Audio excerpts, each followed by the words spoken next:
to the World of Horror podcast with Mom and Mac. I'm Mom. And I'm Mac. This is the podcast where we share our love of international horror. Everyone has their fears, but we are not afraid of subtitles. Disclaimers for adult language and spoilers. Hi, Mac. How's it going? Hi, Mom. It's going, it's going pretty good. I got 8 hours of sleep last night, but that's coming off of a 3-hour sleep night. So I still feel like, I don't know, sleep hungover a little bit. This is way off topic, but today I made the bold decision. I'm going to try to find a protein shake that I want to drink. So that's my big life plan right now. Okay. Well, may I recommend Premier Protein? The streets have been saying Premier Protein. Yes. There's lots of different flavors, lots of protein. It's yummy, all that good stuff. I'm nervous because I am a picky eater, but especially when it comes to drinks. Like, I've tried protein shakes and just shakes in general before, and every time, because you gotta buy it in bulk because that's the only way they sell it.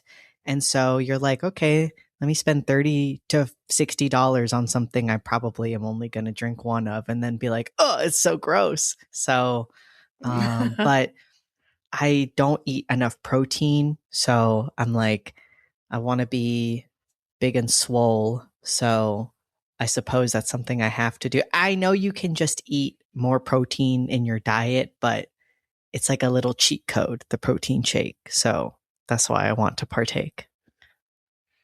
I think you could probably get a 4-pack. You might have to go to like a drugstore, but Publix sells them in 4-packs. Okay. So you don't have to buy a whole case. Okay, that's good to know. I'll try this.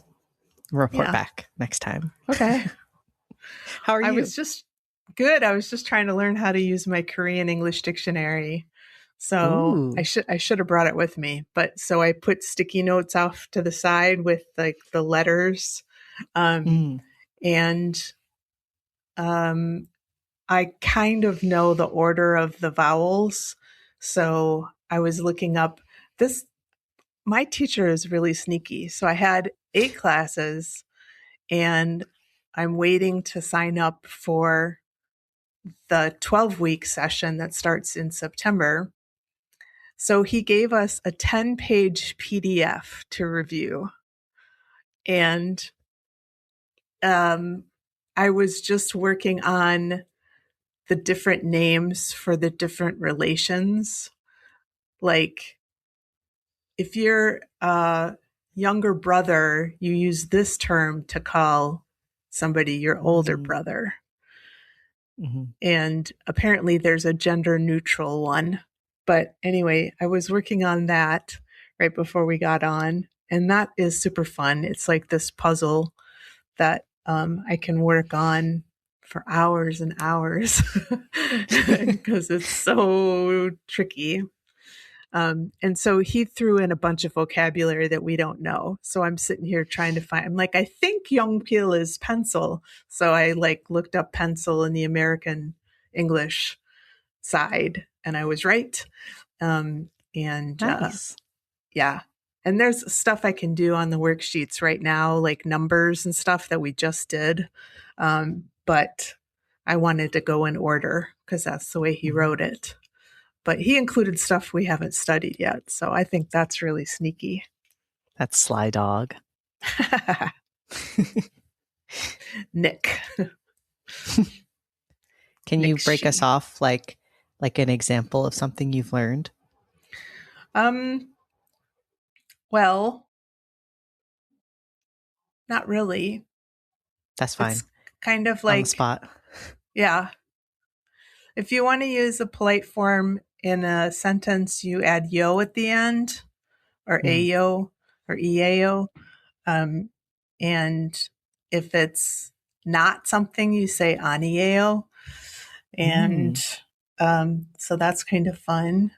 And you always have to refer to somebody as she.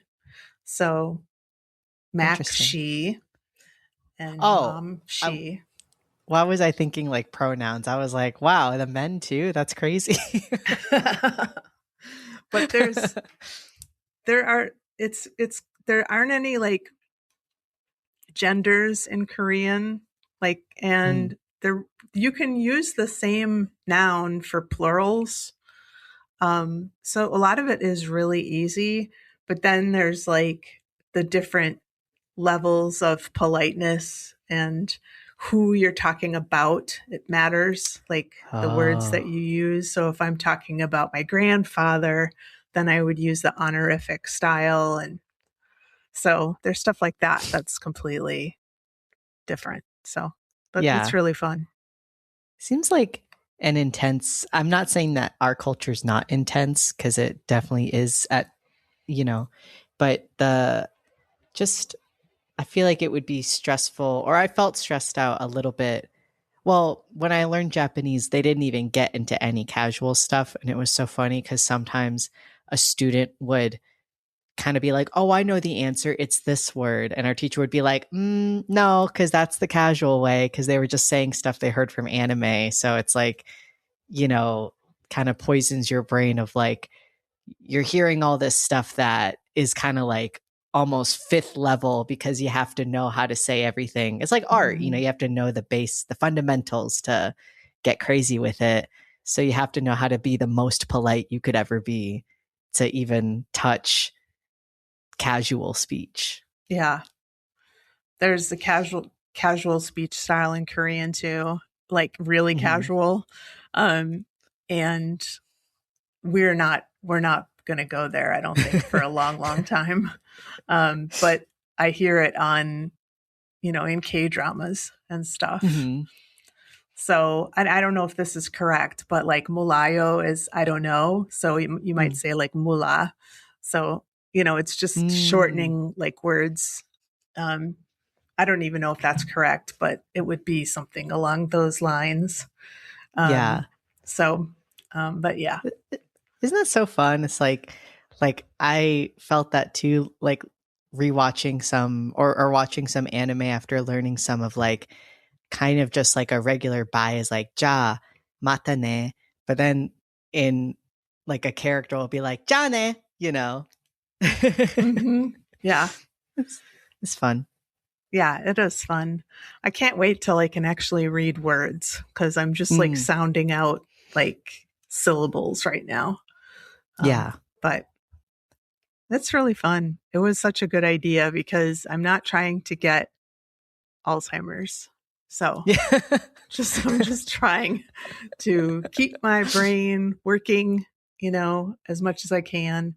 And I found that it's really fun. Mm. And so it's really good. There are only two other people in my class. Oh wow. Yeah. Do people drop out or is that just who signed up? One person dropped out, but it's Mm. been the other two ladies and me for like the past 7 sessions. Wow. And we're going to continue on together in the Oh. 12-week course. And one of the women speaks Spanish, so she can pronounce things like really fast. Mm. But sometimes she messes up too. So I try Yeah. not to compare myself to her too much. No, you're all No. learning. Yeah. So it's fun. And then the other woman is Korean American and she's 62 and she wants to learn how to speak with her mother who's in her 90s. Oh, Yeah. So it's pretty cool. that's so sweet. Yeah. And then there's me. I'm just trying to keep my brain working. And you have a love of Korean culture. Yes, Yeah. I do. And you're preparing for our future Korea trip where you're going to be our go to. Yes. In 5 years or whatever. I'm just going to sit there and look pretty and be like, 안녕하세요. And that should be fine. I'll be able to Yeah. say, excuse him, he doesn't speak Korean. Korean is I don't know. 한국말. I know that. Hmm.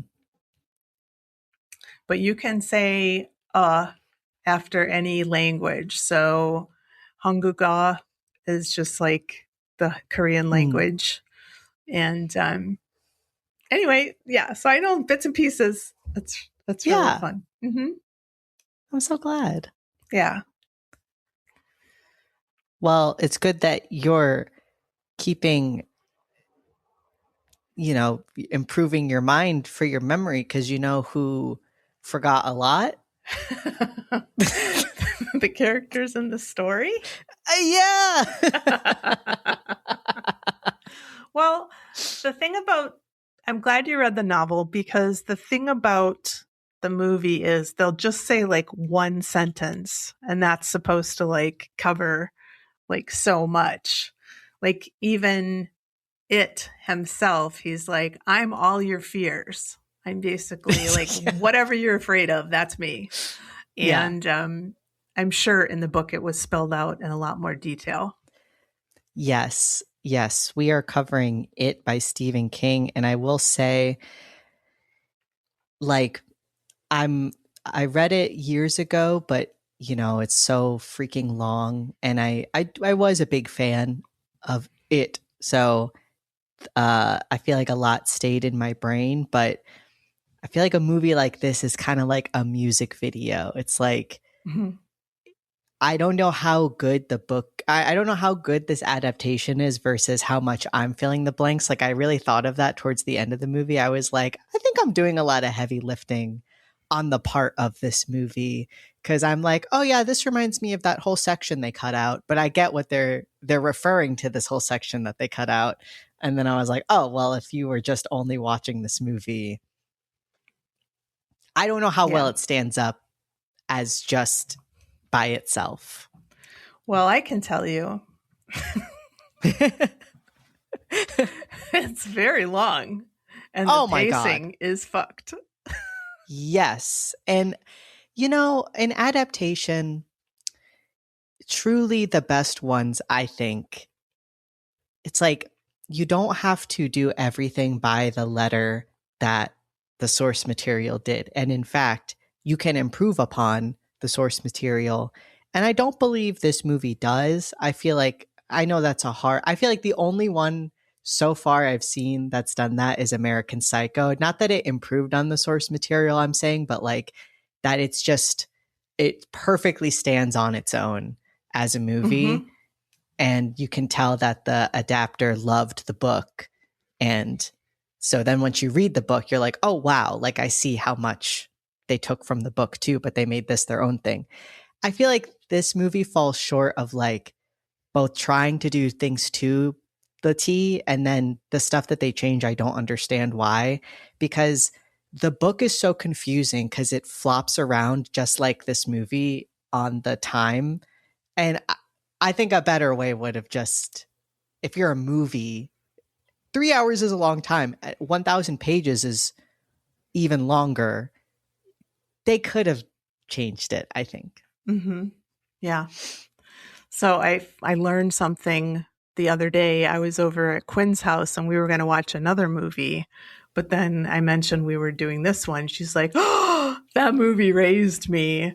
And she said she watched it like at a lot of sleepovers, and it was like Aww. a thing that in her childhood. And she said she could call up, a number of friends and just like recite lines from it and things like that.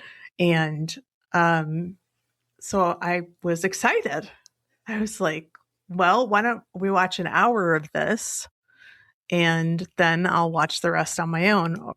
And so we did that. And oh man, I mean, nostalgia does a lot of work Oh, in yeah. some cases. And I think that's definitely the case here, because I'm just coming to it having not read the book and having not grown up with it. Mm-hmm. And uh it's not good. Yeah, he struggled. Yeah. Yeah. Can I say, Well, when you told me that Quinn said she was raised on this, I had that in my mind watching this. And I hope she takes this as a compliment. Like, seeing Tim Curry's performance, I was like, I feel like I've seen Quinn kind of emulate Tim Curry Pennywise before. Like, if you look at Quinn the person, of course you'd never connect her with Pennywise. Like, I'm not trying to, Quinn, if you're listening, I'm not saying you are like Pennywise the clown, but Tim Curry's amazing performance of it, I feel like I in a way could see her like joking. I feel like she could do a good impression of Tim Curry's Pennywise. And that to me is a great compliment, because I think his brief glimpses in the movie are like the most riveting parts. yes, definitely. I would agree.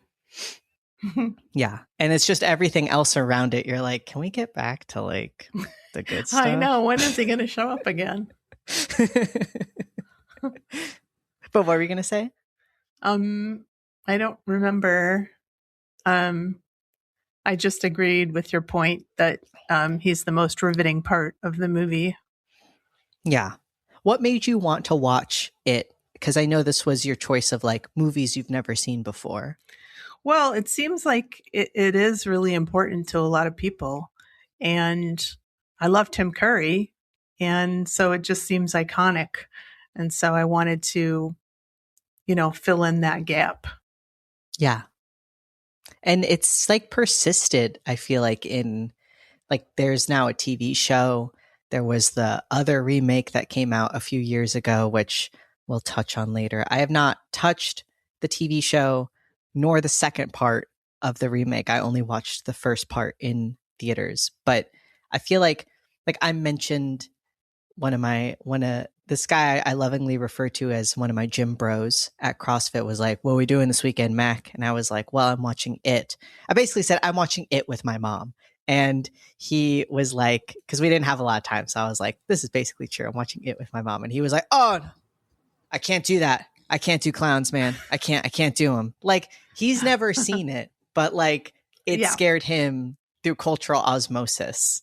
Mm-hmm. You know, I feel like that is, I don't know, that's lens. Like, I remember seeing clips even as a kid or just screenshots of like moments in the movie and thinking, oh my God, this is in my mind, scary clowns came from It, but I know that's not true. But at least for me, that's what it feels like. Mm-hmm. Yeah, definitely. They took a lot of imagery from well-known clowns like Bozo the Clown, but those teeth and those yellow eyes and stuff are so scary that and there are other images in this film that I think are scary and intense. And if you were a kid, I'm sure they would make a heck of an impression. So I'm being harsh on it, but that's valid. Not to say that there aren't scary elements in this film, because I think there are. But they get drowned out by all the noise that, you know, and there's other we'll touch on it. But to my earlier point about you could change things in an adaptation, I think there were some things that it's just like reading this in the book. This is scary because Stephen King, I think, is a great scene weaver, that he can make something like a werewolf coming to life scary, or you can at least empathize with the character. But just plucking werewolf and putting it in this movie, I didn't find any of that scary, you know? And versus like, I could be misremembering, but I'm pretty sure that bathroom scene is not in the book. But that was like, I could be wrong. I feel like that I might be wrong, but I don't feel like it is, because I feel like that scene, it was something more with the pharmacist that was that kid's fear. But if that is true, that's an amazing change, because giant, like, it just taps into so many things that are scary, like bathing at school, communal showers, like not being able to escape, being vulnerable and naked. I feel like all that stuff is like, well, that's perfect. Do something like that. Mm-hmm. Yeah, that's one of the scenes I thought was pretty scary. And I'm like, and it's practical effects, obviously, and all they're doing is they're like projecting these like long poles of the shower heads like out into the space, but it gets to the point where he can't move. He's completely trapped, and like that's really scary. Yeah. And then Pennywise shows up. Yeah, he opens up the drain. It's like, that can't happen. Yeah. Yeah. So the good stuff in there, in between all the other stuff that's in there. Yeah. Do you want me to read the plot summary from IMDb? Yeah. Okay. All right. So we'll get into it. So here is the short plot summary from IMDb for It, the 1990 miniseries version. In 1960, 7 preteen outcasts fight an evil demon who poses as a child-killing clown. 30 years later, they reunite to stop the demon once and for all when it returns to their hometown. It is also known as Stephen King's It, which you should probably, that's how you should refer to it, or else you'll be doing like a who's on first if you ever talk about this in your daily life. It's based on It by Stephen King. Yeah, we kind of had that over text where I was like, I'm excited to watch It. And you thought I was talking about something else. And I was like, no, like the Stephen King It.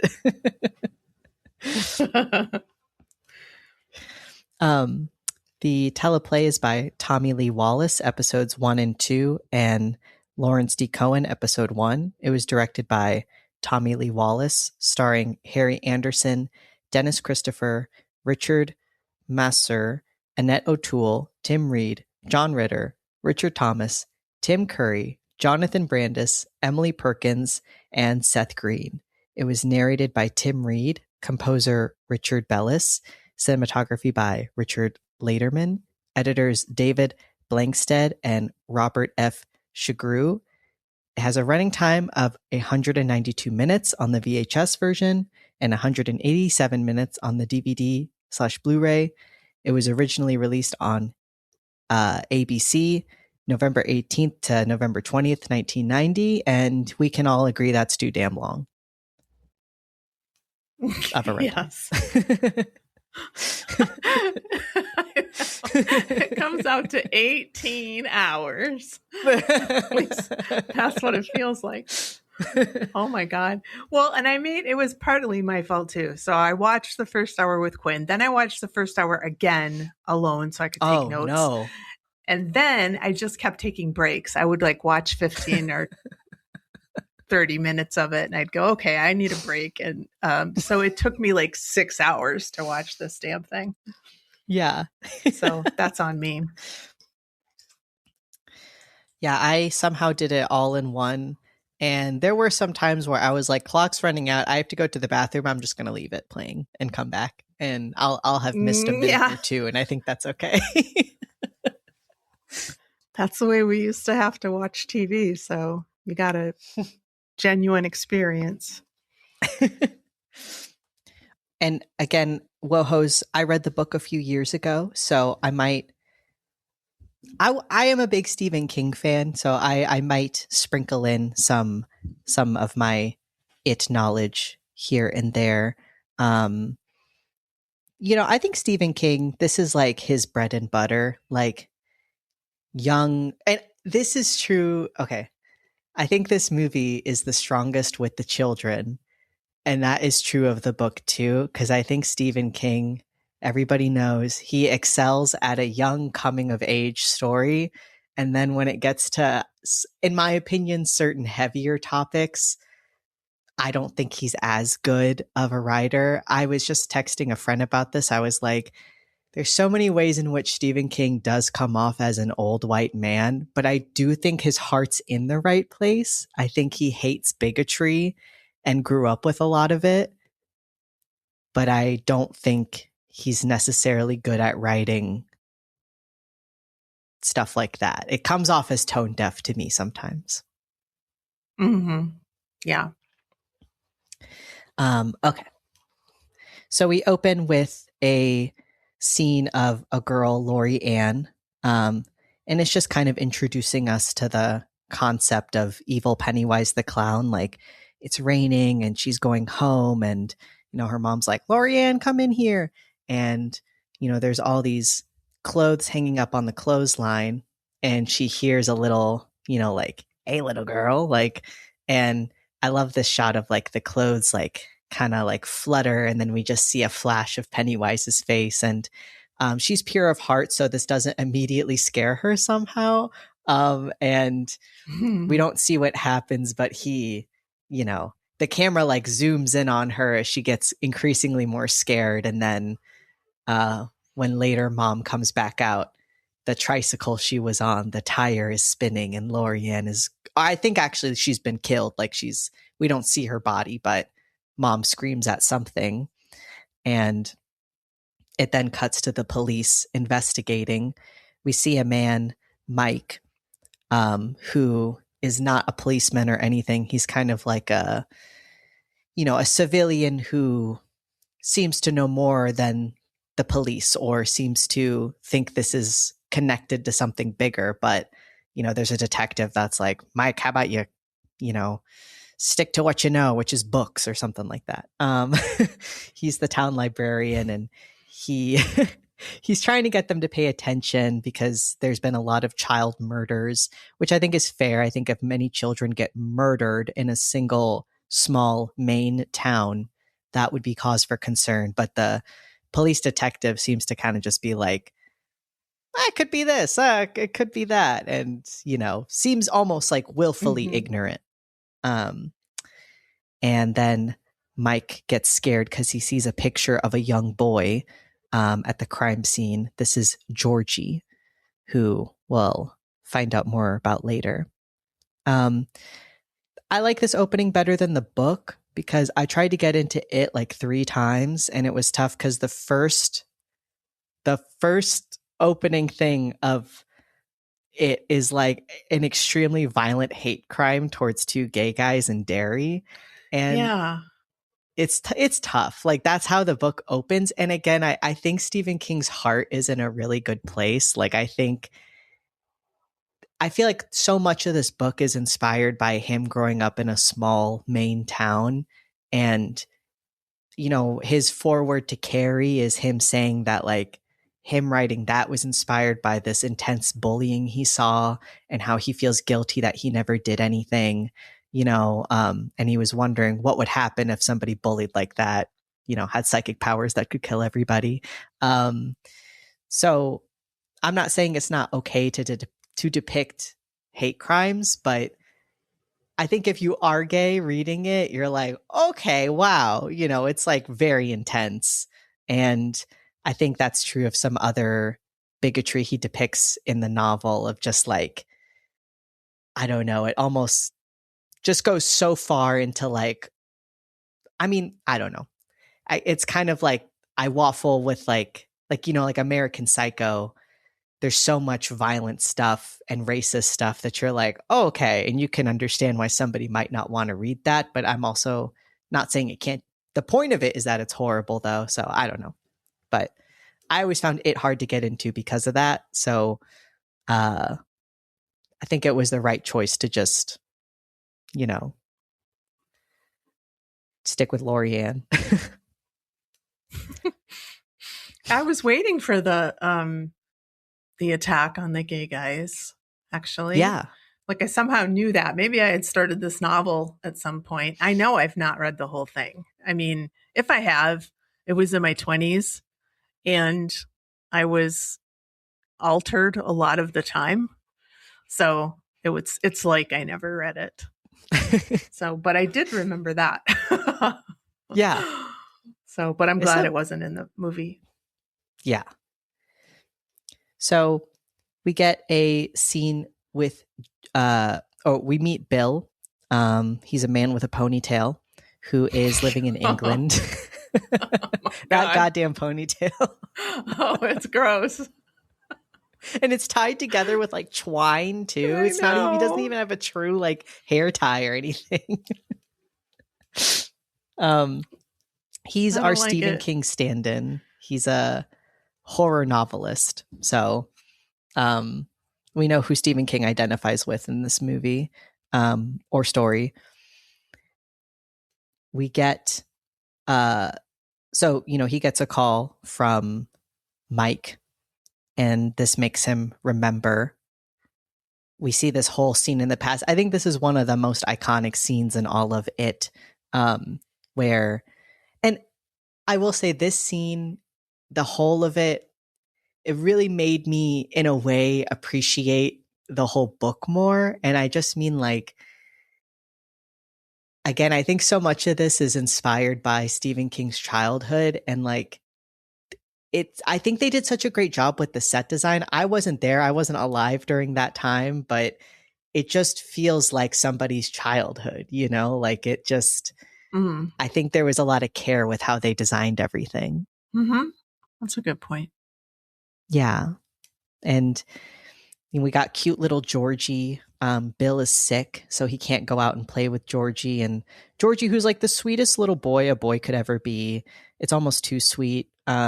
He's like, oh, but I want to play. And so Bill gives him this like little paper boat he's made, but he's like, well, we have to seal it with wax. And this is a reference. This whole scene is a reference to a scene in the book. So, they did their best, but there's a whole thing about how the basement is like the beginning of a child's fears, kind of like the spooky, scary basement. And when we do see it, I mean, it is very like Georgie has to run down and grab this paraffin wax, and he just runs really quick and grabs it. And it does remind me of like when I was a kid, if I was ever going downstairs for any reason, I'd like run down the stairs, get something, and like run all the way back up, because you're like, if I don't, something's gonna get me. So Bill seals the boat with wax, and gives it to little Georgie. Little Georgie's running in his little yellow raincoat, following the little boat, and he's singing along with it. It's the SS Georgie. And then he goes, oh no, because the boat goes right into the storm drain. And so he's feeling really sad. This is his sweet older brother Bill's boat. But then we meet Pansy, Pennywise the dancing clown, who, this shot of like, kind of from Georgie's view looking down into the storm drain as like his white face pops up is so good. Mm-hmm. It's so creepy. And I've heard so many people say like, I won't go near a storm drain now because of this movie. I think this traumatized a lot of people. And Tim Curry, we see him just utterly doing an amazing performance. He's like, Georgie, like, I got this. I got your boat. And Georgie's like, well, my parents told me I can't take anything from strangers. And he's like, well, I'm Pennywise the dancing clown. You're Georgie. Now we're introduced.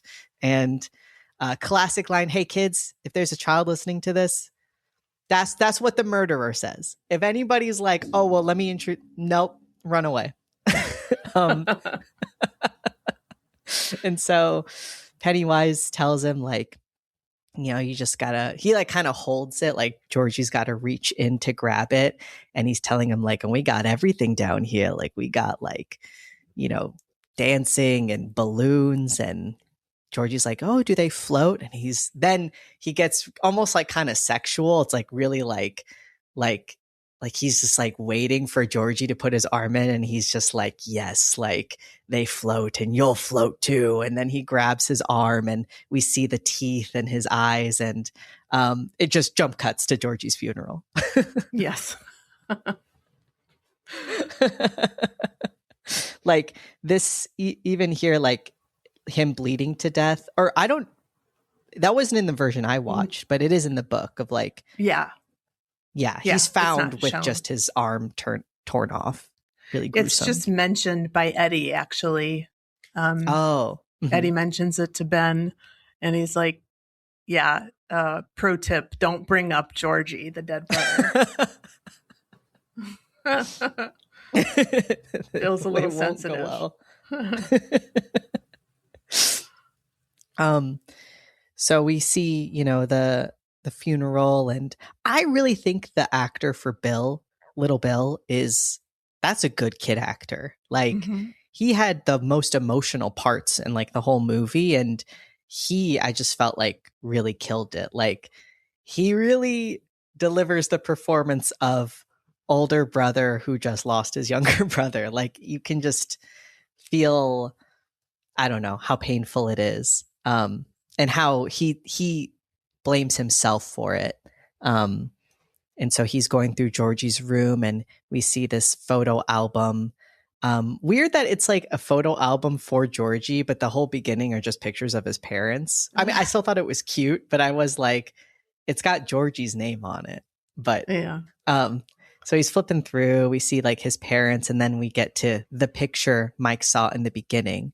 But then all this blood starts, like, oh, the little picture winks at Bill, which freaks him out. He like throws the book. It starts flipping open back to the picture of Georgie, and then blood seeps from behind it. And Bill screams. His parents come in, and they're reacting to Bill screaming, but they don't seem to see the blood. The mom just kind of reverently grabs the photo book. Her hands now covered in blood, and like just puts it back on the shelf. And, you know, Bill's so confused because they're not reacting to it. And the dad's just like, never come into this room again. I like this scene so much because I feel like, again, I am filling in a lot of blanks from the book, but I think it still delivers a lot of context to like a childhood trauma. It's like we can now put the pieces together. It's like this family's not going to deal with this, and it broke the family apart, you know? Yes. Yeah. I also love it that the parents are like dipping their hands in the blood, and like, you know, there's a later scene with blood too, and the father actually like touches Bev's face and gets some blood on her face and stuff. And I that's creepy. That's really Yes. disturbing. And you can Yeah. imagine as a child, if you were a child and that was happening, and you're like, it's right in front of you. Like, you know, can't you see it? Like that would be incredibly frustrating and scary. Yeah, for sure. Like I know that this scene was in the book, but I still think this conveys so many themes the movie's trying to depict in, like, you know, that I do feel like kids see a lot that adults don't see, or like things can be obvious to a kid that when you become an adult become less obvious. So, you know, I just think, yeah, that's such a great way to depict it, of like, and they all are complicit in some way in the continued deaths of the children. Not that they really know it, but they are, because Mm-hmm. nobody's doing anything about it. So Bill goes back to Derry. He explains to his wife Audra that, you know, because they're like, you know, a book of his is getting, this again feels so like Stephen King. He's like, if a movie's gonna butcher my book, like I want to be in on it then. And so his wife's an actress, and like, you know, they're doing like, this is all stuff that I'm like, I'm glad they cut out of the book, because the book goes into such detail of their lives as adults, and it gets to a point where you're just like, I stopped caring. Like I don't care. And so I think this was a perfect amount of knowledge to know. But he's explaining to her like, well, you know, I told you my little brother died. Well, he actually got murdered. And why didn't I tell you? I forgot. I can't explain it. I gotta go. And so he leaves, and that leaves Audra feeling like, what the heck? So then we go to Ben. He's an award-winning famous architect, though it doesn't seem like the awards mean much to him, because when he opens up his car door, this award he just got breaks on the ground, and he's just like, okay, whatever. It's details like that that are so good. And you know, we can see he lives like with all this beautiful art. He's got this young lady on his arm. But then he gets a call from Mike, and he flashes back to his childhood. He was a fat kid, and you know, he was new in town. He got bullied for being fat. And goddamn, I'm not saying that bullying doesn't exist now, but what were the bullies eating in Maine? Because they are so violent. Like Yes, I know. it's scary. Really intense. Yeah. Like I definitely got bullied a little bit, but like in a way I feel like, oh, I can't even say I got bullied, because can't hold a candle to this. Jesus. Um, like even as little Ben is like saying, you know, how he just moved here, the bullies are still like, you're fat. Like, Yeah.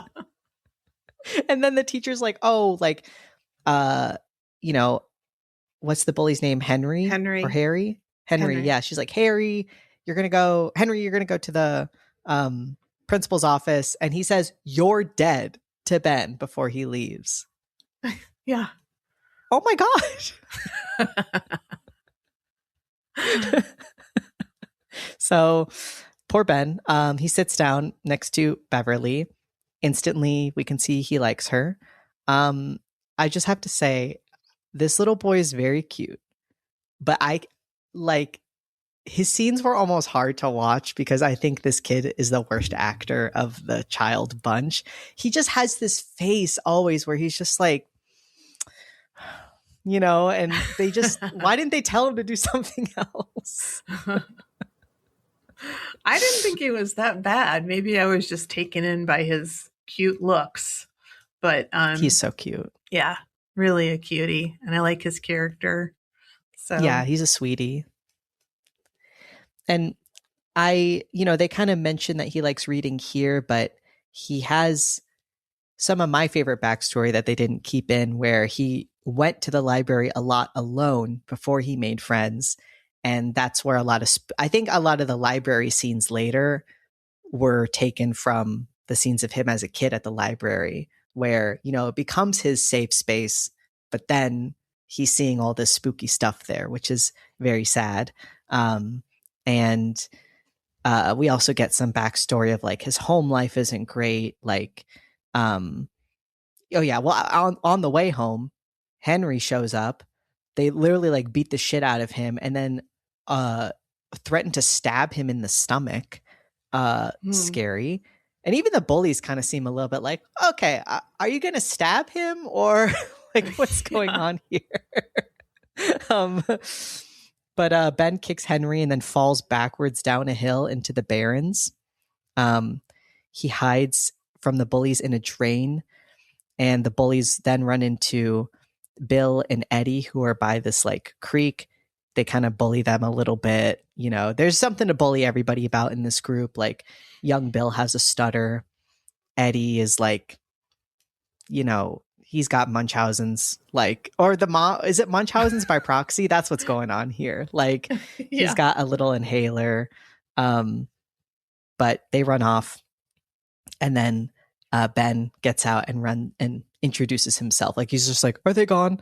And Eddie has an asthma attack. So Bill runs off to get Eddie's medicine. And Eddie, you know, and Ben are chit-chatting. You know, Eddie's like, don't bring up Bill's dead brother, Georgie. And they're also kind of bonding over, I think, not having a dad, which I think is sweet. And they want to make a dam. So Ben and his mom, we find out, are staying with his aunt because his dad was killed in Korea. And it's a bad situation. It's like, you know, his cousin is like, oh, we don't even like that you're here. You know, like it's just fucking sucks for them. Then around the barrens, like there's this area with this like, what is this structure that he's in front of? I don't really know what the purpose of it is, but yeah, it's spooky. Just this like weird house structure, like on the other side like, of this pond. Yeah, I thought at first he was hallucinating that, and when it showed up again, I was like, oh, that's just there, whatever it is. But he hallucinate, like, you know, he hears his dad calling out to him. And, you know, there's his dad standing in his military regalia waving, and he goes, that's my home now, son. And then he changes into Pennywise. That's so scary. And then like a creepy like bog hand comes out and grabs, you know, Ben on the leg, but he runs away. So now we're in Chicago. We meet Beverly. She's a clothes designer in a relationship with just the worst, most abusive guy ever. Even when they're working, he's an ass, like in private, he's saying like, don't talk over me to our secretary again. Um, they're in bed together, and, he leaves. She gets the call about going back to Derry. And this is way different in the book. Like in the book, she has to hide, like she has to leave in secret because that's how afraid she is of him. Like she gets the call and then she's like, I got to wait till he falls asleep. And then, but he still, finds out. But in the movie, she's just like, I've got to go back. Like I got a call from, this guy I knew, Mike, and I can't really explain, but I have to go back. So this guy just goes into like a fucking rage and hits her. And, he's like, you're going back for some ex-boyfriend. She hits him with, something off a shelf. And she's like, if you come near me again, I'll kill you. And, she goes back to Derry. So in the past, we find out that Ben had a crush on her and he left her this beautiful poem on her doorstep. Then we see Bev's past. I think this was perfect casting. This little girl and this adult look so similar to me. But Ben leaves her a poem. It is really beautiful. I feel like I can still remember. It's like, your hair, winter fires, January embers, my heart burns there too. Something like that. It's very cute. Mm-hmm. But her dad finds it, freaks out, and he's like, oh, this scene is like so scary. I feel like this dad was like, the guy who played him was a really good actor. And, he slaps Bev and she runs away. She thought the poem was from Bill. But, she's hiding in a bush, and Ben, who was watching her, finds her and invites her to hang out with the boys at the Barrens to help out with the dam. So then we meet Richie and Stan. Richie is the cutest little Seth Green. Oh my God, he's so cute. I didn't realize it was Seth Green, and I'm so glad I didn't say to Quinn, which I was thinking, that kid's a dead ringer for Seth Green. But then when I saw it, and when I watched it over again, I'm like, oh, well, that's why. That's so cute. Richie and Stan's wearing his little Boy Scouts outfit. And it's cute because now all these losers, I'm glad that they all have each other.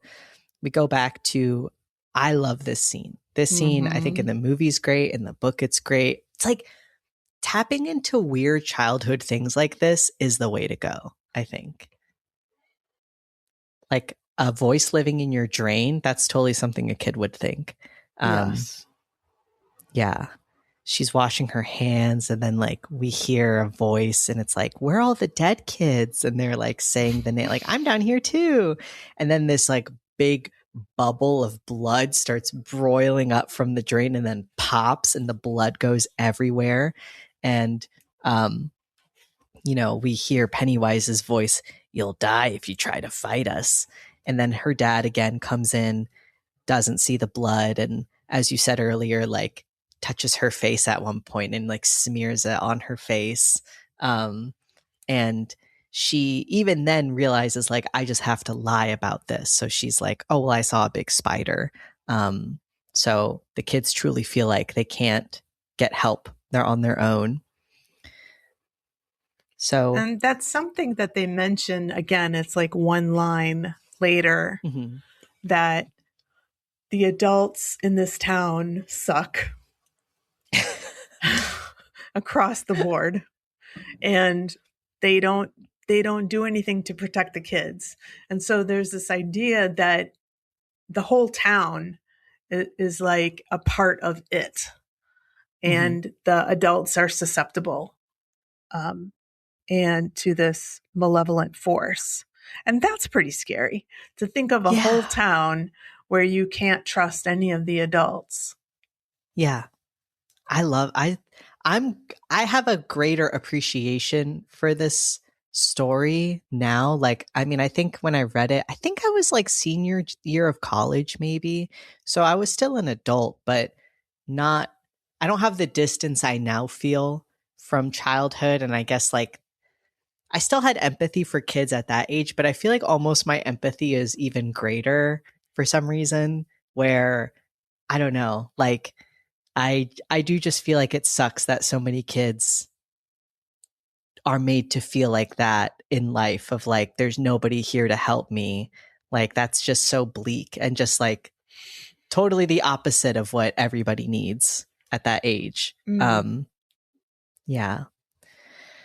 So we learn more about Eddie. This was a change that I understand why they made, but I still thought I liked better in the book. In the movie, he now lives with his mother, but in the novel, he is married to a woman who is just very similar to his mother. I feel like that's an interesting detail. I think that's more interesting. That's like, in a way, you did, or like his mom's dead and like he's still thinking about her, and like his wife, and I don't know how I feel about this detail, but his wife is like morbidly obese, and like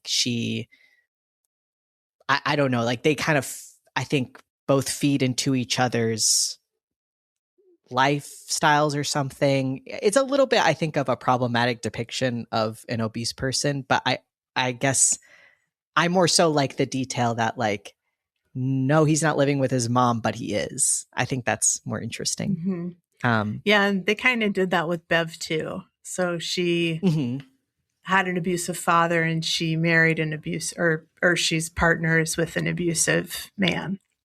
Yeah, I think that is, it's a sad, relatable thing, and I think it's so interesting about these characters because there's a detail you notice that everybody who left Derry is kind of successful now, but Hmm. they're not happy. And I think that's so, I love that. Yeah, that's good. Yeah, I was thinking about that too. I'm like, gosh, these people are really successful. But yeah, I Yeah. hadn't thought about like the other side of it. Yeah. It's like they all have some kind of hole in them. And obviously it's a reference to like, you know, this horrible thing they went through that they're not dealing with. Um, so even when you get it all, you know, you still aren't happy. Um, and so Eddie, you know, he's got a limousine company. Um, he's watching I Was a Teenage Werewolf. Or no, excuse me, sorry. Eddie now has a limousine company. He's like, Mom, I gotta go. He leaves, and we get his flashback. Everybody was watching I Was a Teenage Werewolf at the movies. This is the biggest movie theater I've ever seen in my life. There's levels to like, were they like this? um, yeah, some of them were. Okay. I feel like there's like a, what do they call it? Like, I don't, it's like the level above the lower level is so tall. It's not just like, oh, Mm, you spill some popcorn. It's like they spill popcorn on Henry and his gang from a height. yes. Like, that's Well, crazy. we didn't have stadium seating. That's like that was an innovation. I don't know when, you know, Oh. that came on the scene, but it was Mhm. basically, yeah, you'd have the balcony and then you'd have the regular seats. Interesting. Hmm. That's cool. Well, they fuck up because you know, somebody gets excited, spills. Yeah, Eddie gets too excited. He accidentally spills all the popcorn on Henry and his gang, and then Richie Tozier takes it a step further and just dumps his soda on them, and then they all run out. You know, laughing of the movie theater. Um, so we get some of Eddie's background, like when they go back home, his mom is like really intense. She's mean to his friends. Like she's like, you all are bad influences on him. Stay away from him. He needs, you know, to rest. Um, and I never went through that, but I definitely know that's a thing of parents alienating you from like your friends by being like, all your friends suck. I think that is horrible. That would suck to go through. Um, and so yeah, he's kind of got like the Munchausen's by proxy. It's like she thinks he's sick. he's got an inhaler, and you know, he's kept from, now he's scared of like everything in his life, basically. So, you know, when later we're at gym class, he refuses to shower. So the coach makes him shower.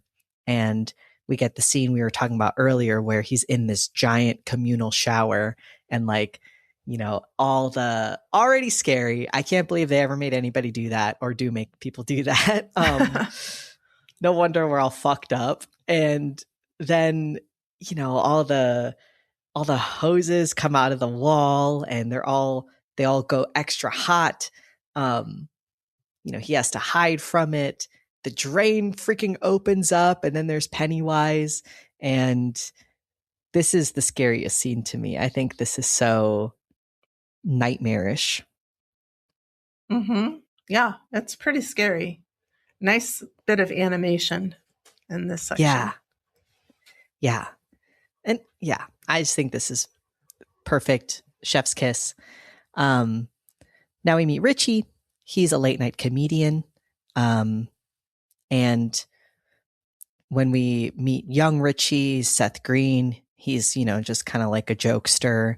And at one point, you know, he kind of stands up to the bullies more than anybody else, but he accidentally spills some soda or something on like a principal who makes him go get the mop. So he tries to get some cleaning supplies from Bev's janitor dad. And he makes a comment of like, he's probably drinking himself to a stupor. Like, damn. His dad is so embarrassing. And so then, you know, he's in like this back area. And this is what I was saying is like, I just don't think this is scary. Like, it's the werewolf from the movie, but I don't know. This scene does nothing for me. And when he runs back, you know, he's like, there's a werewolf, you know, in the back, and everybody laughs at him. And then finally we get to Mike. His dad was stationed in Derry during World War II. A lot of his backstory is not included in here. He is the only Black member of the gang. And like I think a lot of his backstory in the book just revolves around being in this super racist town, which I do find very interesting. And I wish like they keep some semblance of it in that the bullies keep using the N-word towards him. But I do feel like it's another interesting layer that there's kind of, I believe part of it is that his dad tells him the story about, and they kind of allude to it in the movie, but his dad tells him the story of all these people being set on fire in this building. And perhaps it was Pennywise who did that. And I also think it was like a hate crime. So it's like Pennywise is like the manifestation of not just killing children. It's like he's a manifestation of like all of bigotry, which I find a lot more interesting. Yeah. Yeah. That's great. But all that's kind of cut out. Yeah. So the greasers, they chase Mike. They're horrible. The kids, meanwhile, are trying to put it together about it. Like they're kind of comparing notes. It confirms that it's all the fears the kids have and that, you know, all of them have been afraid to talk about it. And that's kind of part of it. Nobody's really banded together because everybody's afraid that nobody will believe them. Meanwhile, the greasers chase Mike to where the gang is. They all protect Mike and throw rocks back at the greasers who deem them the losers club. And they all take the name with pride. And Mike becomes lucky number 7, a part of the crew, and takes a photo of them. So they're going through Mike's photo album, and there's a drawing that may go back to the 1700s. That's where we get the reference to the scene I was talking about of Pennywise setting this building on fire. But then in one of the photos, a whole scene comes to life. And then we see this, I love this, like a clown doing somersaults going closer towards the camera until Pennywise goes right up to the front and says, "I'll drive you crazy. I'll kill you all." And then his hand pops out from the book. And now Stan, who the whole time had been kind of like, this isn't logical, finally is like, okay, yeah, I mean, that did just happen. Um, Bill says, he's kind of the one to bring everybody together, and crying, he asks them all for help, which I think is a very sweet scene because he wants to avenge Georgie, and all the kids hug. But in the present, Mike wakes up in the library, and there's all these muddy footprints coming up towards him, and then this yellow balloon pops right beside him, which is scary. Yeah. Okay. Yeah, this is long. So Richie's got Silver to kill the monster. They all suck on Eddie's inhaler like nasty little weirdos. That was so gross. I was just like, I no. know, like, this kid's a germ freak. Like, he can never touch that thing again. Gross. They all say that it tastes like battery acid. And so, they have very childish ways of trying to get at Pennywise, which is part of what they actually need to get at him. So they want to go into the pipes. The greasers follow them because they're psychos. One of the greasers immediately gets got because they're kind of like, you have to go this way. And he's like, by myself? And they're like, yeah, by yourself. And then he immediately gets killed. Poor guy. It's okay. He didn't have a name. That's true. He was just Greaser B. Yeah. I'm going to guess that other guy's name. Yeah, Belch. It's got to be Belch. Because that's all he did. No, Belch. Belch is the one that got sucked into the pipe. Oh, God. Yeah. So Belch and Henry grab Stan. An explosion opens a pipe, and then we see Belch get sucked into it. It's a very weird scene. It's like all happens kind of slow, right? Yeah. I know. I sort of zoned out a little bit at this part. I'm just like, there's too much going on. Yeah, all these lights, and like he gets sucked in the pipe like butt first, but everybody's so chill about it. It's very weird. And yeah, he's gone. Henry Bowers looks into the dead lights, and his hair turns white, and we see some kind of creature pass overhead. All this stuff happens. The kids are in a circle. Bev shoots Pennywise with a slingshot, and one of them, hits his head, and some light comes out. And then Eddie goes up and he goes, "This is battery acid slime," and sprays the inhaler onto Pennywise's face, which gives us this cool acid effect. Like, Pennywise takes his hand back and all the slime follows it. It's so good. Oh, that's good. Yeah. Yeah, they didn't kill him, but he has to flee because he's injured, and he flies into this pipe and kind of like circles the drain. And they're kind of like, did we kill it? But they don't know. Hold on. Right. Luffy is right in front of my iPad. Okay. So the gang escapes, and they all promise each other if it isn't dead, they will come back. Okay, so that is basically part 1 of the book and the movie. Okay, I forgot to mention 2 things that I feel very important to mention. Okay. One is, now here's something that I'm so glad they did not include in this movie that was in the book. How could I forget the scene where the kids go into the sewers, and right before they're about to face Pennywise, there is a child orgy. Every single kid has sex with Bev, and I don't know why that had to be in the book. When you read it, you're like, come on, bro. Like, what's going on? And when they made the newest remake, people were like, again, they brought it up because they were like, thank God that part's not in it. And Stephen King doubled down on it. He was like, no, it's good that was in the book. There's some things you have to just be like, you know what? That was weird of me. Yeah. Well, yeah, she says something, and Eddie says it too. So I was worried that as adults they were going to have sex because Eddie in the movie says he never married anybody because he never had sex with anybody because he never loved anybody enough to have sex because the people he loved the most were the rest of the group. So I'm just like, oh my God, are they going to have sex? But no, that's weird, Stephen King. Come on. Like, okay, I might be the friend that's too woke, but hear me out. I hate scenes like the scene where Bev, who's the only girl of the group, they're all practicing their slingshots, and oh my God, first try, Bev is the best one and hits 10. Now, I know the vibe of that is supposed to be girls, they get shit done.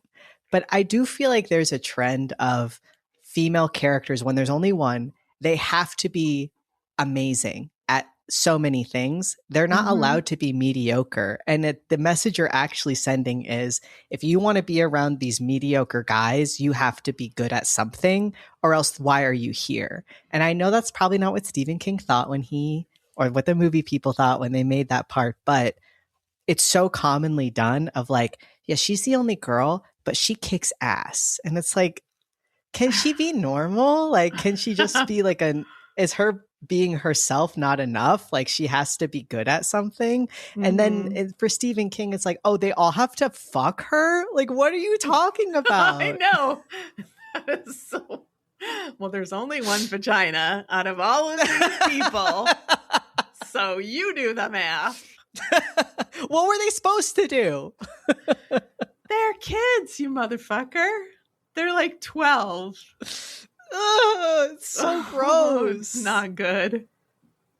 So I had to mention that. And then I just have to mention, this is a me thing. Listen, the remake has a lot of fans, and I'm happy for that.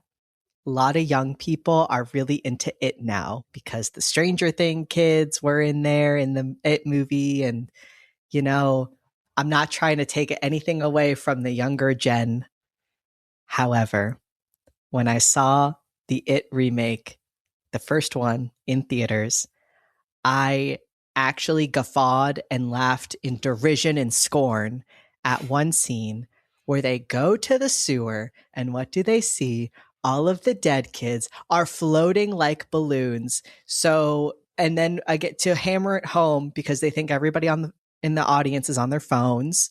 They go, "You'll float too." Oh, that's what he meant. We'll all be floating. No! Why would that be it? Like, things can't be weird and creepy. Like, "You'll float too" is just like what the fuck? What you're supposed to go, what the fuck does that even mean? You don't then make them float. Like, that's so stupid. So yeah. When you told me about that, I was just like, wow. Well, that's a choice. It's a bold, wrong choice to make. Who remade it? The Machetes, right? The husband and wife team. Who's that? I think that's the people who remade the It movie. But who are the Machetes? They're directors of horror films. I think it's It.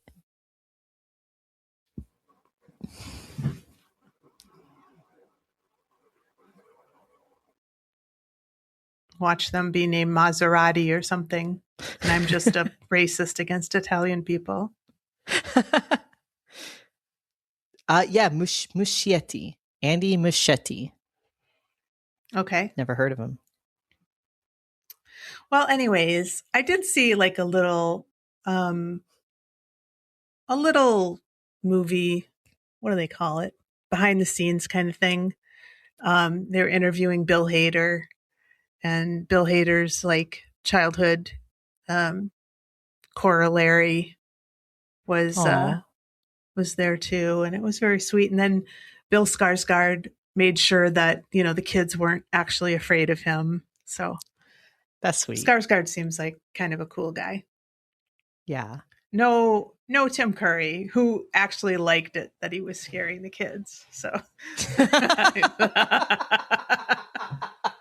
He's amazing. he's so great. One of the kids said, "You're scaring me." He goes, "That's what I'm here for, kid." So he was the King. best.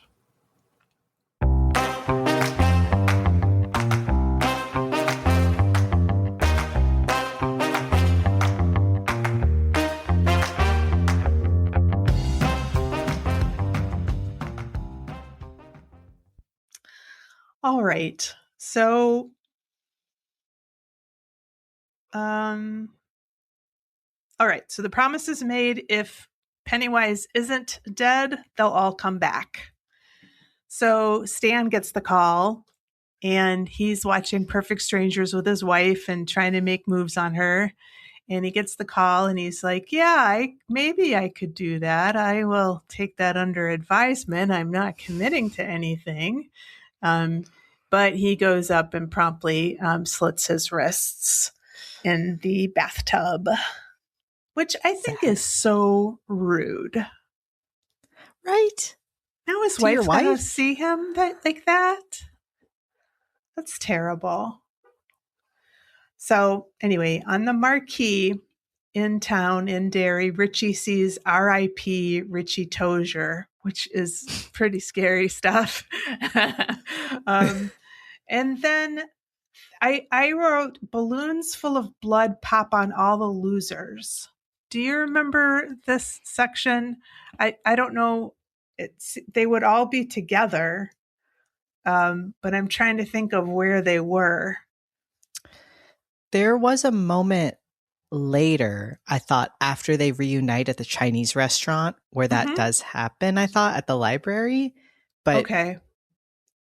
They all do have scenes coming up to the library, though, where they're like, I know Richie gets blood popped on him at the library, but nobody's there yet. Okay. Well, maybe this happens one by one. I'm not really sure. But Pennywise's voice says, last chance to get out before tonight. And he's trying to warn all the grown-ups that they should turn back.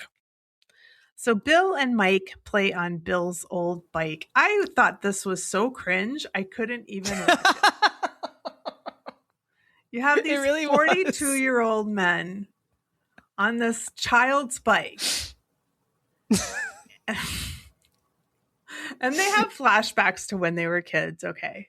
But I was just like, for these actors, I mean, I just wonder, what did Richard Thomas and Tim Reed think when they were told this was going to be what they're doing that day?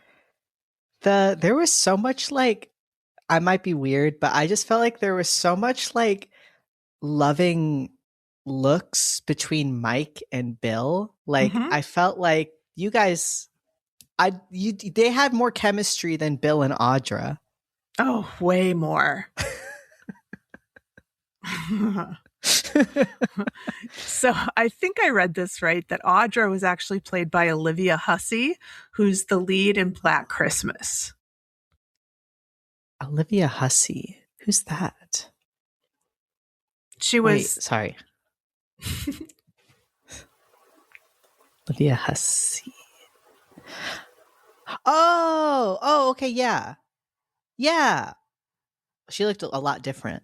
Yeah. Yeah. Anyway, so they're playing around on this card. They're playing around on this bike, and Mike has a pack of cards, bicycle cards. Those are the best kind. And he's going to strap those to the spokes of the bicycle, but he spills them or something. And on the back of the cards is Pennywise's face, which I thought was a very nice touch. Ben in the present goes down to the Barrens. A fat kid is being bullied. And Ben, sort of helps him out. The kid's got a scrape on his leg, and Ben, gives him a handkerchief. He infects the kid, because why are you putting that handkerchief in nasty river water and putting it right on the wound. I was like, oh God, you're hurting him. Oh my God. That's an excellent point.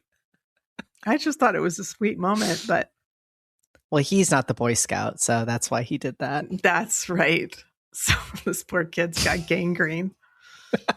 So anyway, then Ben sees the skeleton from his childhood and he runs into a homeless guy also. I think it's supposed to be a moment of levity where he's like, the homeless guy goes, I'm not going to hurt you. I don't even know you. Thought that was a funny line. Anyway, Pennywise is on the side of the road as Ben is like in his taxi. And suddenly there's a balloon in the taxi that says, turn back now. Then we see Eddie in a flashback. He didn't actually have asthma. The doc just gave him a placebo. And he's in the present in the pharmacy. And the guy's like grandson is like running the store now. And Eddie has a hallucination with Mr. Keen, the pharmacist. Grabs his arm. Does he turn into Pennywise? His like hand is all like insectoid. Yeah. I'm like, yeah. Nasty. All right. So now Bev in the present, she goes to her old house and there's, we can gather that she hasn't been in touch with her dad at all. There's doorbells labeled for the different apartments and one says Marsh. And so that's her dad. So she rings that, but there's this old lady who says, oh no, your dad's been gone like 5 years. And, but why don't you come in and have some tea with me? Okay. WoHos. I don't know. Not trying to make you paranoid, but this is weird. Don't you think? Yeah. Yeah. If it was like the apartment where I was abused, like, and then some random old lady's like, oh yeah, no, I knew your dad. It's like, how would you know him also if he died before you moved in? Yeah. But okay, now Doesn't you're going to give me sense. tea? Yeah. So anyway, so she goes in and she is drinking tea with her. And then you see Mrs. Kirsch's teeth are all disgustingly brown and rotted. So nasty. And Bev's kind of like, I gotta go. Yeah. Don't accept tea from nice old ladies. And especially if they got nasty teeth, discriminate against all of them. Yes, absolutely. So Bev runs out of the house and it was all a hallucination. The house is actually all boarded up. I love that. So That's scary. I like it too. So at the Chinese restaurant, they're all getting together and Bev walks in after all the guys are there and she faints when she sees them. And she's hugging everybody and it's all really normal. And then she gets to Bill. And they have this romantic kiss. And I was like, whoa. Homie is married. And he's so cringy. Like that ponytail and that everything. Actor, yeah. Like the kid actor was better than that guy. Oh, man. Well, we find out at dinner that Henry Bowers confessed to the child killings, and they all stopped in 1960 when he was put away. He's now in Juniper Hills, which I think just sounds lovely, but it's this insane asylum. So we cut to Henry. He's looking up at the moon and Pennywise's face is sort of superimposed on the moon. And he's talking to Henry and he's saying, kill them all, kill them all. Back at the Chinese restaurant, we spend a lot of time in the Chinese restaurant. Oh, they have a grand old time at that Chinese restaurant. Yes. The little like anytime they add a music sting, that's how you know the scene's about to be gag inducing.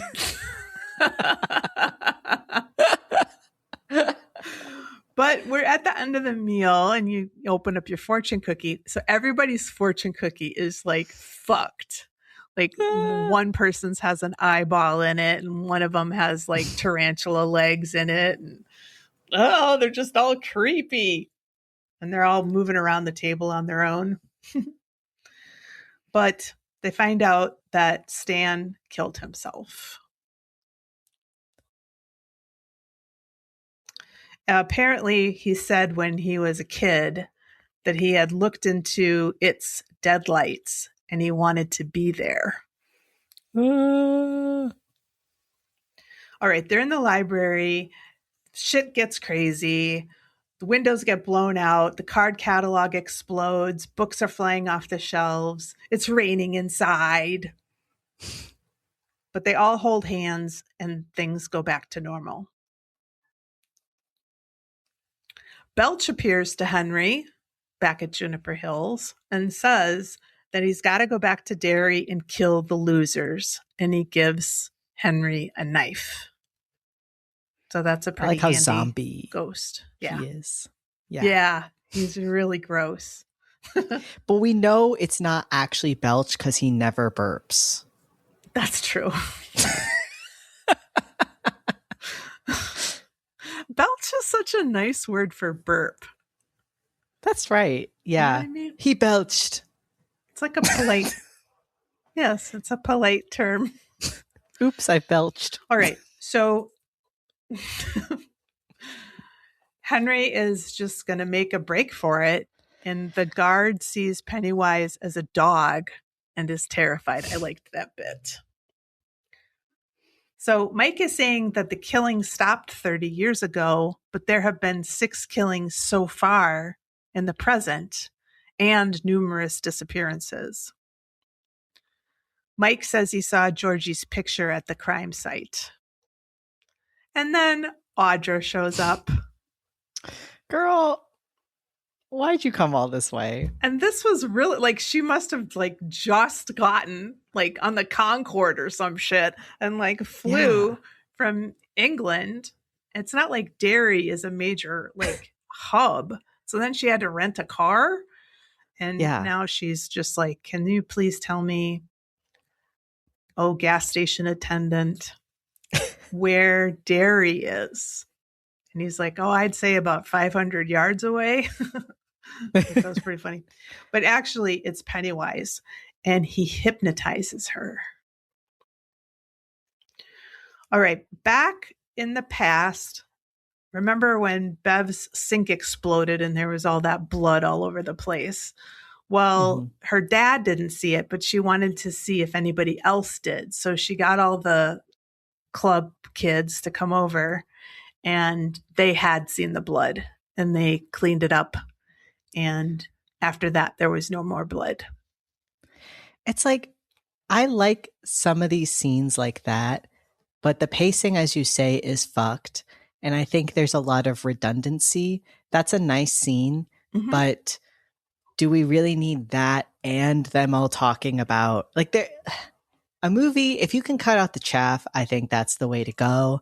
And do we need Richie saying 80 times, I'm going to leave? Like, have him do it the once, you know, like, and then do we need them all? Like, this scene is fine, but why are we back to the kid stuff? I don't know. I just kind of felt like a lot of it felt so all over the place.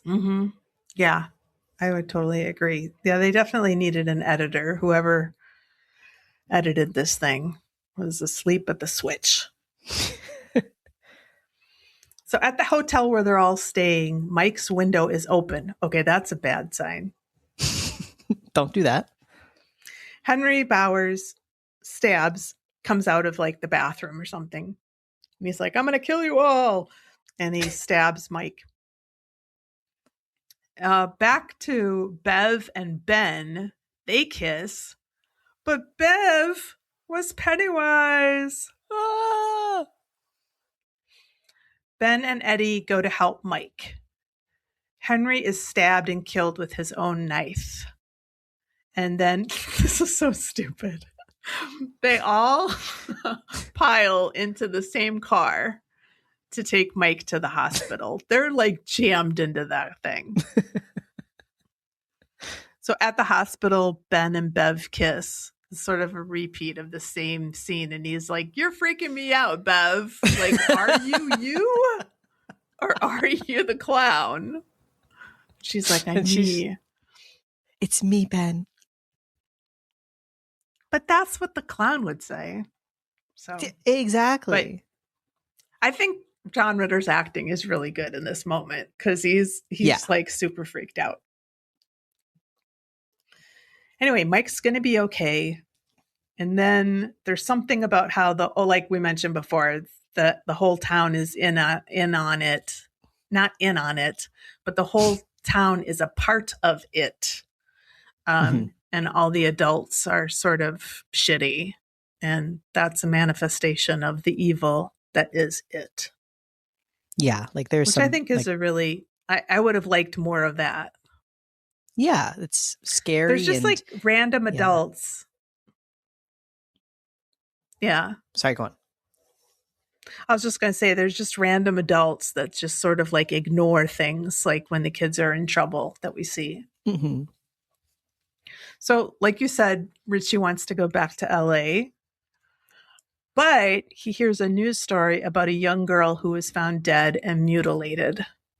So that makes him want to stay. Bill is staying because he doesn't want to go insane. And that's another thing too. I'm like, is he going to kill you or is he going to drive you insane? Because they're both very scary outcomes, but the thought of somebody saying to you, "I'm going to drive you insane and let you live." That's worse. Pretty bad. Yes, I think so. Everyone but Richie hugs Bill, so we sort of have a repeat of that hugging scene when they were kids.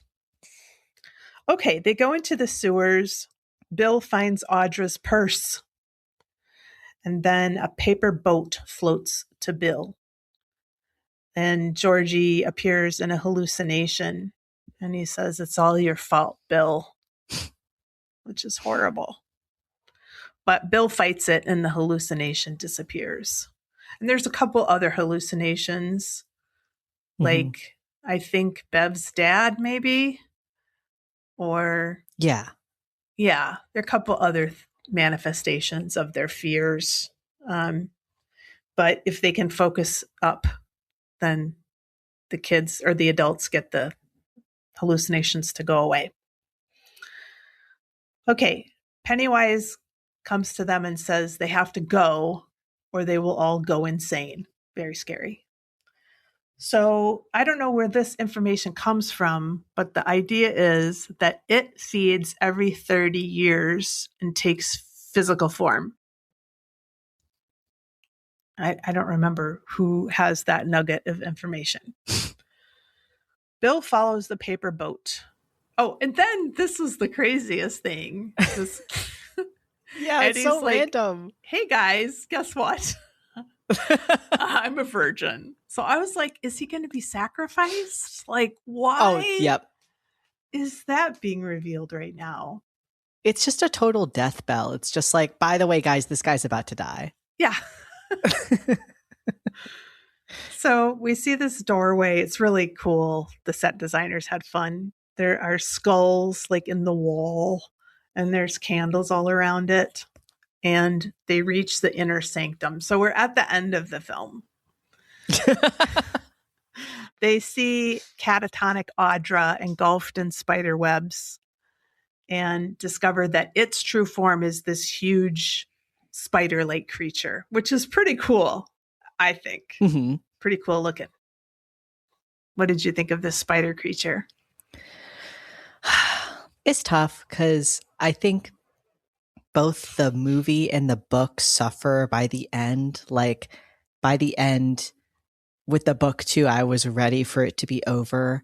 And I think it's a tall order to depict a manifestation of fear when that idea is already, like, the idea of it being whatever the kid is most afraid of is way cooler than it even having a physical form. I feel like it's tough to wrap this story up, and I don't know if the book or the movie does a good job having it be satisfying to this whole epic journey you had so far, to by the end just be like, get it over with. I think that speaks to both the original story and this adaptation, I don't know, not being perfectly written. So I think when I saw this, I feel like I just kind of was like, that's it.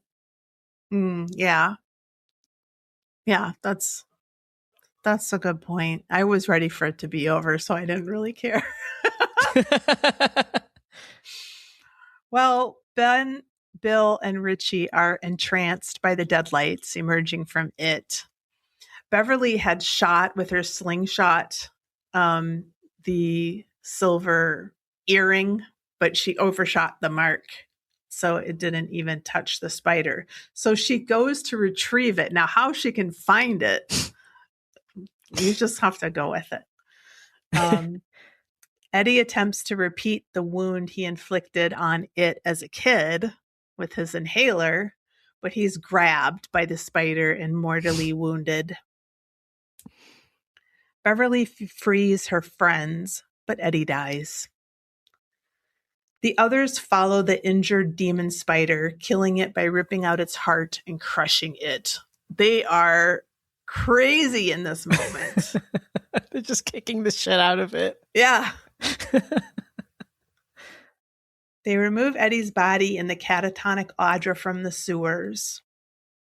Mike recovers in the hospital, explaining how the losers go their separate ways once again, their memories of it and each other fading over time, save for his journal.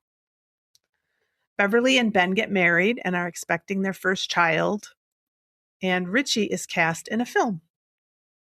Bill is preparing to leave Derry, but pulls Audra out of her catatonia by riding her down a street on Silver, his childhood cruiser. Like, what are we doing? I don't. Right? What is, and it's makes no sense. So like, cause like Mike even says that him and Bill have to remind each other what their names are, but Beverly and Ben get married. How does that make sense? Oh no. Yeah. And poor Eddie, because like if y'all could have just kicked the shit out of it, why did he have to die for that to happen? Yeah. Well, he was a virgin. Well, they're supposed to live. I know. Not in this wacky movie. Well, what trivia is that? Nope. What phobia is that? Fear of clowns is known as coulrophobia, and the fear of balloons is called globophobia, and I have it. I hate to hear him pop. I don't even like to see them. All right, part 1 was the 5th highest rated program on Sunday, November 18, 1990, with an 18.5 rating and watched in 17.5 million households.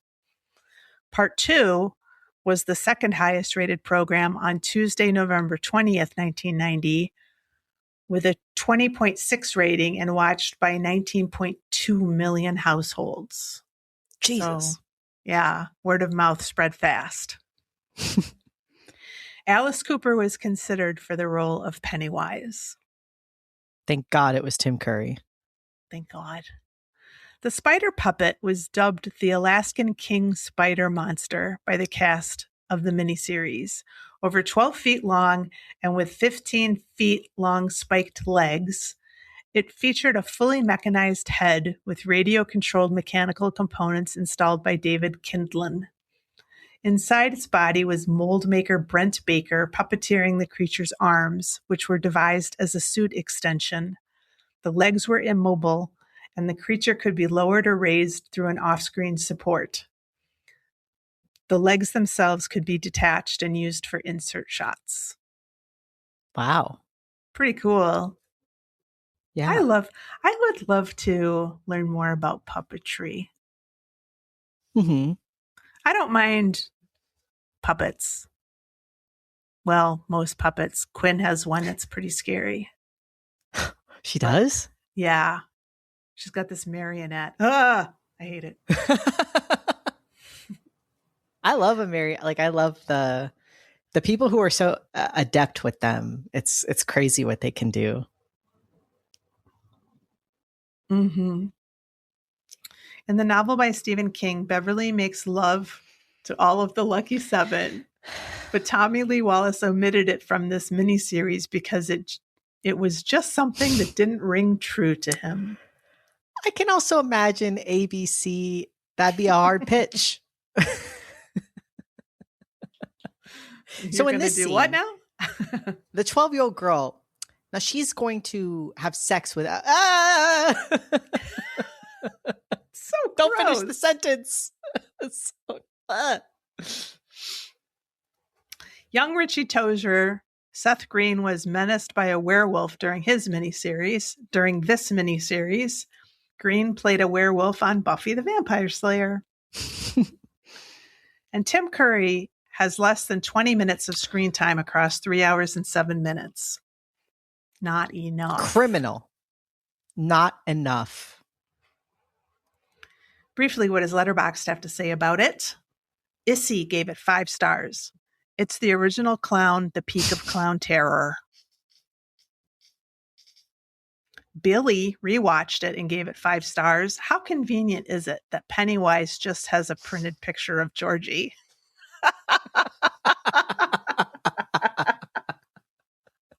This next review is killing me.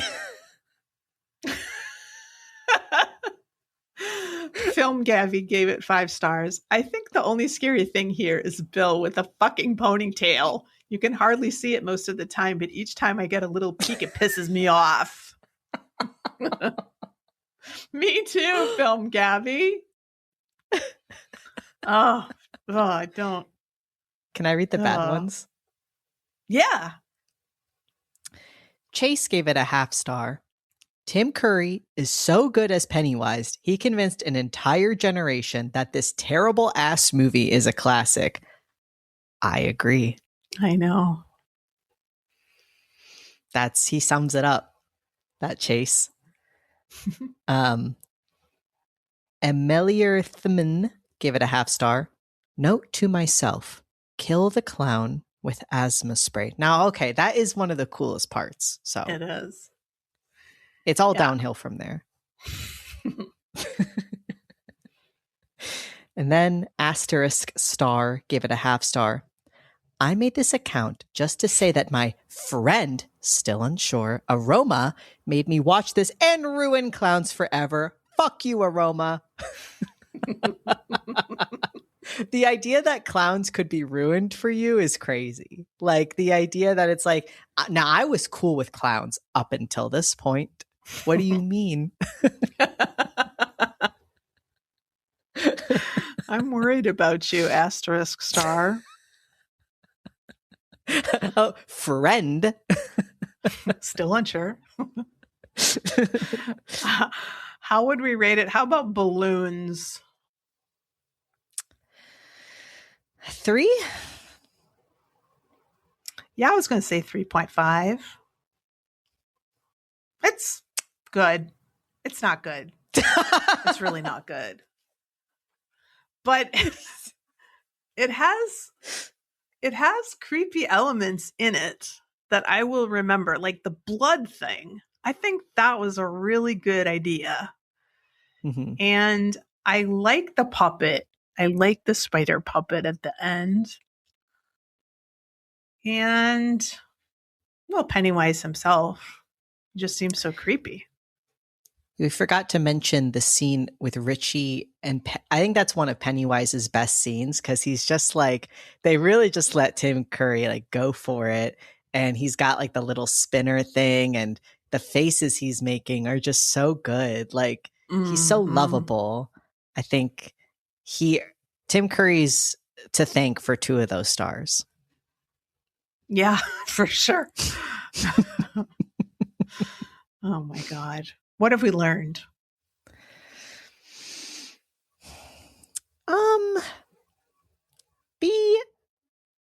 Be on. I think we learned that we should all, as much as we can be there for the children in our lives.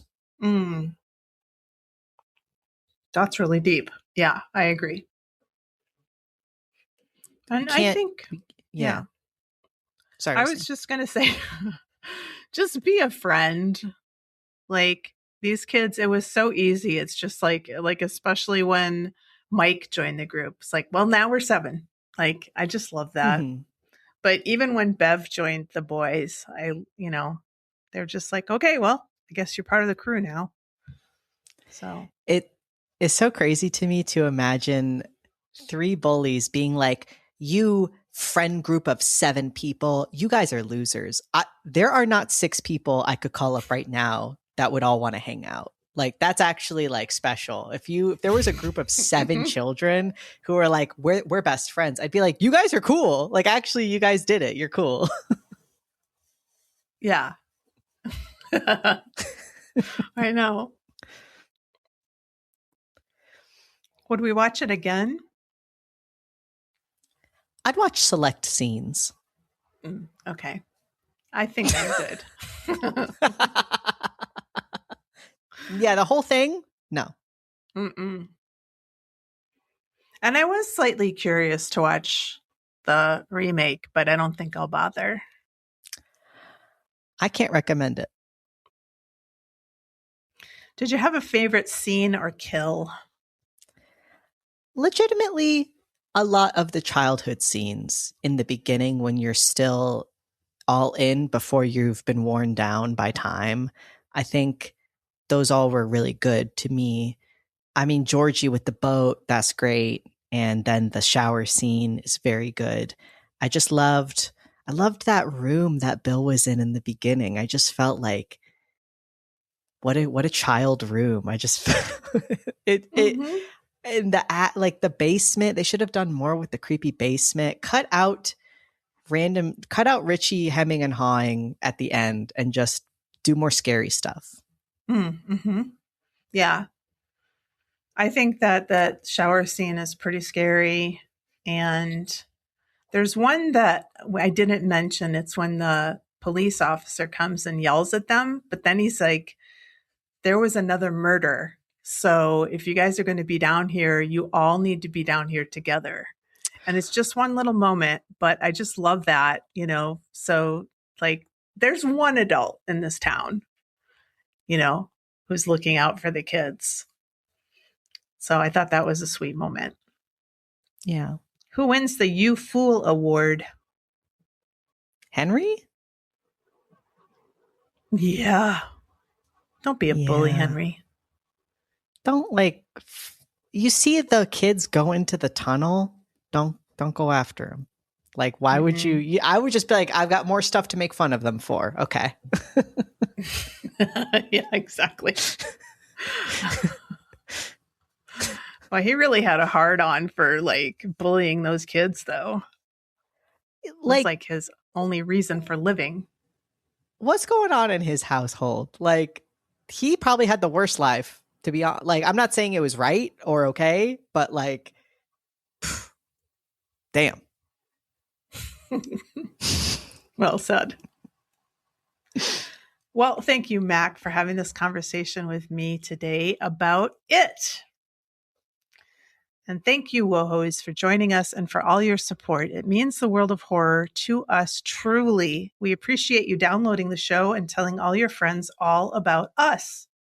Next time, what will we be looking at, Mac? We've got psychological, horror thrillers, slashers, or movies Mac has never seen. I think I'll keep the theme and we'll do movies Mac has never seen. Okay, so that means we're going to be watching Weapons. Remember, WoHos, we love you and don't go into the basement. Yay!